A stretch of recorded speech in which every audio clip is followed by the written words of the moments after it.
법원 판결에 대한 정확한 사실 안내. 최근 일부 유튜브 채널에서 진해성 학폭 인정, 법원에서 학폭 확정 판결이라는 자극적인 제목과 영상이 퍼지고 있습니다. 그러나 이는 사실과 크게 다르며 법원의 판단 취지를 정확히 이해하지 않은 왜곡입니다. 조회수 확보를 위한 과장된 해석으로 인해 많은 오해가 생겨 정확한 정보를 안내드립니다. 첫째, 이번 소송은 학교폭력 사실 여부를 판단하는 재판이 아니었습니다.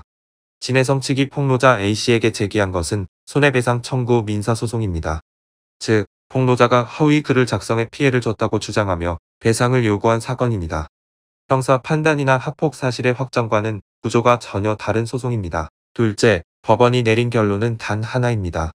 학폭이 사실이다라고 단정할 증거가 부족하다. 따라서 손해배상 책임은 없다. 이것이 이번 판결의 전부입니다. 민사소송은 허위 여부를 원고가 입증해야 하는 구조입니다.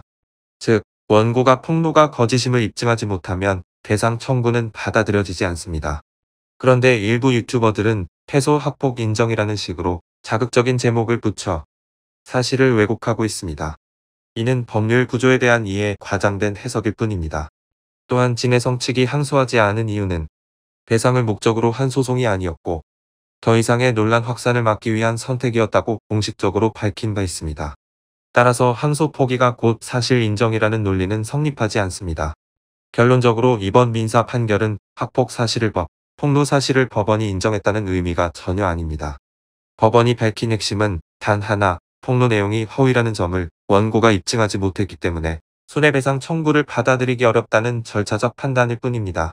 즉, 이번 판결은 학폭 여부의 진실을 가린 판단이 아니라 원고와 피고 중 누가 어떤 사실을 입증했는가에 따라 결정되는 민사소송의 구조적 결과입니다. 그러나 일부 유튜브 채널은 이번 판결을 제대로 읽어보지도 않고 오로지 조회수만을 위해 학폭 인정이라는 자극적인 제목을 달고 사실을 왜곡하고 있습니다. 법원은 학폭 사실을 인정한 적이 없습니다. 이번 판결은 폭로가 허위인지 여부를 원고가 입증하지 못했다는 절차적 판단일 뿐이며 진실 여부를 판단한 판결이 아닙니다. 조회수를 위한 과장과 왜곡은 결국 타인의 명예를 심각하게 훼손하고 사회적 혼란만 키우는 무책임한 행동입니다. 법리도 제대로 알지 못하고 사실 확인조차 하지 않은 채 자극적인 제목으로 클릭을 유도하는 콘텐츠는 결국 스스로의 신뢰를 무너뜨리는 결과를 낳을 뿐입니다. 정확한 근거 없이 사람들의 불안과 감정을 자극해 수익을 올리는 방식은 이제는 중단되어야 합니다. 더 이상 공정성 없는 허위 영상과 왜곡된 해석이 한 사람의 삶과 명예를 짓밟는 일이 반복되어서는 안 됩니다. 유튜버라면 최소한의 책임감과 윤리를 가져야 합니다.